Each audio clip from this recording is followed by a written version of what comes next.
Assalamualaikum warahmatullahi wabarakatuh. Bapak Ibu, saudara-saudara sebangsa setanah air, pagi tadi saya telah memimpin rapat terbatas secara virtual tentang Undang-Undang Cipta Kerja bersama jajaran pemerintah dan para gubernur.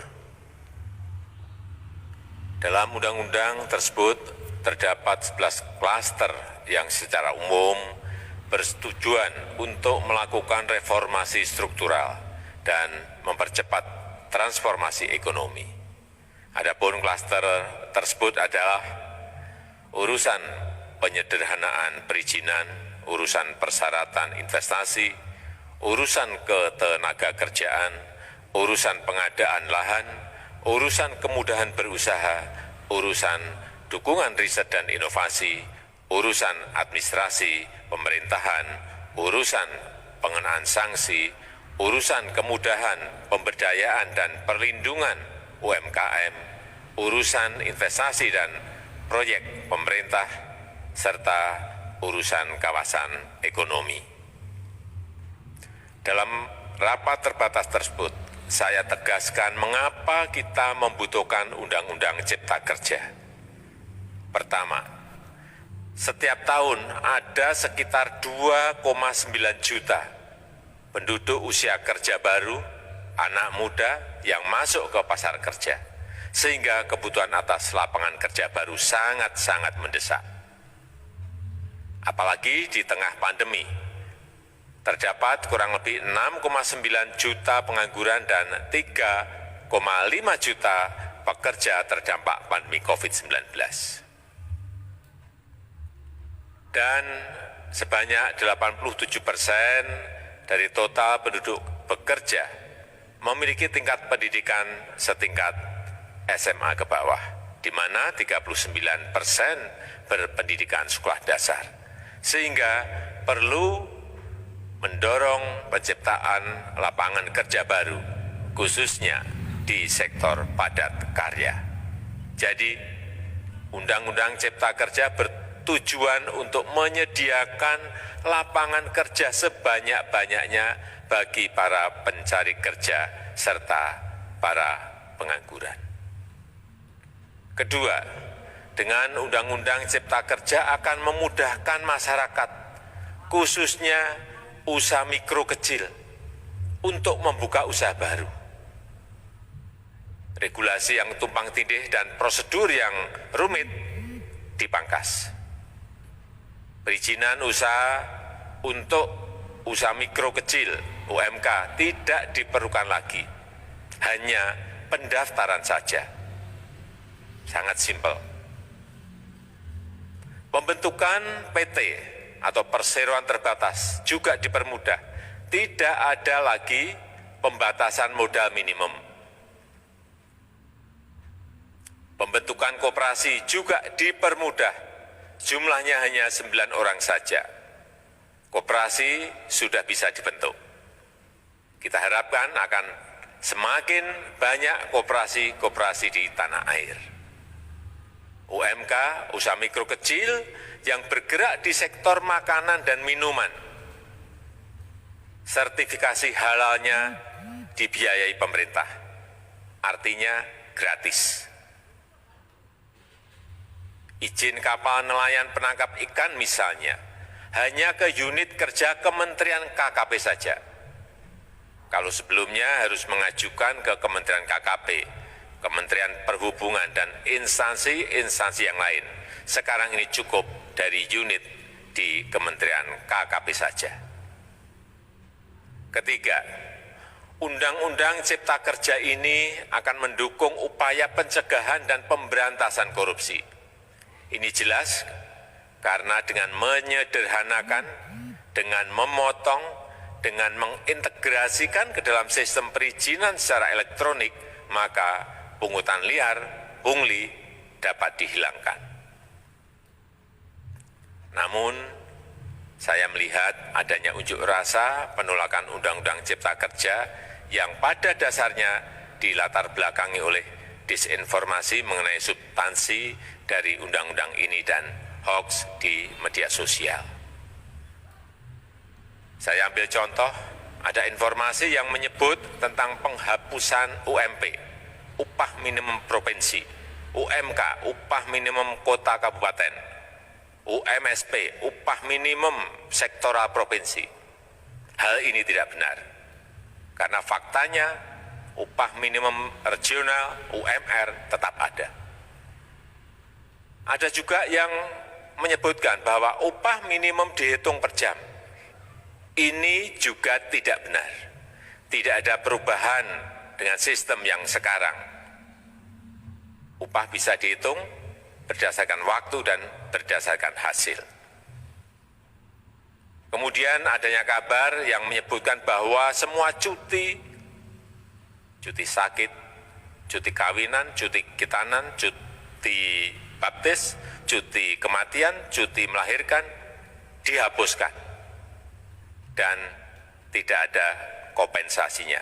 Saya tegaskan juga ini tidak benar. Hak cuti tetap ada dan dijamin.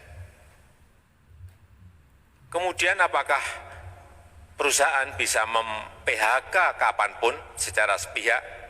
Ini juga tidak benar. Yang benar, perusahaan tidak bisa mem-PHK secara sepihak. Kemudian juga pertanyaan mengenai benarkah jaminan sosial dan kesejahteraan lainnya hilang. Yang benar, jaminan sosial tetap ada. Yang juga sering diberitakan tidak benar adalah mengenai dihapusnya AMDAL, analisis mengenai dampak lingkungan. Itu juga tidak benar. AMDAL tetap ada. Bagi industri besar harus studi AMDAL yang ketat. Tetapi bagi UMKM lebih ditekankan pada pendampingan dan pengawasan. Ada juga berita mengenai Undang-Undang Cipta Kerja ini mendorong komersialisasi pendidikan. Ini juga tidak benar. Karena yang diatur hanyalah pendidikan formal di kawasan ekonomi khusus, di KEK. Sedangkan perizinan pendidikan tidak diatur di dalam Undang-Undang Cipta Kerja ini. Apalagi perizinan untuk pendidikan di pondok pesantren. Itu tidak diatur sama sekali dalam Undang-Undang Cipta Kerja ini. Dan aturannya yang selama ini ada tetap berlaku. Kemudian diberitakan bahwa keberadaan bank tanah. Bank tanah ini diperlukan untuk menjamin kepentingan umum, kepentingan sosial, kepentingan pembangunan nasional, pemerataan ekonomi, dan konsolidasi lahan serta reforma agraria. Ini sangat penting untuk menjamin akses masyarakat terhadap kepemilikan tanah, kepemilikan lahan. Dan kita selama ini tidak memiliki bank tanah. Saya tegaskan juga bahwa Undang-Undang Cipta Kerja ini tidak melakukan resentralisasi kewenangan dari pemerintah daerah ke pemerintah pusat. Tidak ada. Perizinan berusaha dan pengawasannya tetap dilakukan oleh pemerintah daerah sesuai dengan NSPK, norma, standar, prosedur, dan kriteria yang ditetapkan pemerintah pusat. Ini agar dapat tercipta standar pelayanan yang baik di seluruh daerah dan penetapan NSPK ini dapat nanti akan diatur di dalam PP atau peraturan pemerintah. Selain itu, kewenangan perizinan untuk non-perizinan berusaha tetap ada di Pemda, sehingga tidak ada perubahan. Bahkan kita melakukan penyederhanaan, melakukan standarisasi jenis dan prosedur berusaha di daerah. Dan perizinan berusaha di daerah diberikan batas waktu. Ini yang penting di sini. Jadi ada service level of agreement. Permohonan perizinan dianggap disetujui bila batas waktu telah terlewati. Saya perlu tegaskan pula bahwa Undang-Undang Cipta Kerja ini memerlukan banyak sekali peraturan pemerintah atau PP dan peraturan presiden atau Perpres. Jadi setelah ini akan muncul PP dan Perpres yang akan kita selesaikan paling lambat 3 bulan setelah diundangkan. Kita pemerintah membuka dan mengundang masukan-masukan dari masyarakat dan masih terbuka usulan-usulan dan masukan dari daerah-daerah.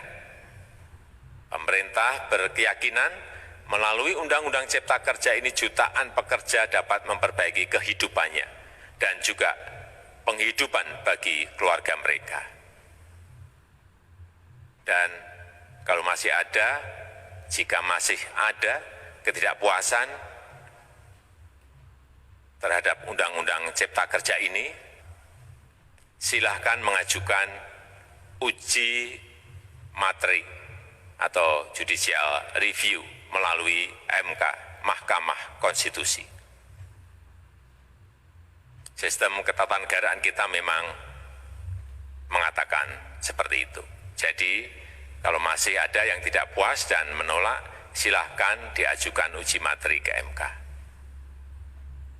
Saya rasa itu yang bisa saya sampaikan pada kesempatan yang baik ini. Terima kasih. Wassalamualaikum warahmatullahi wabarakatuh.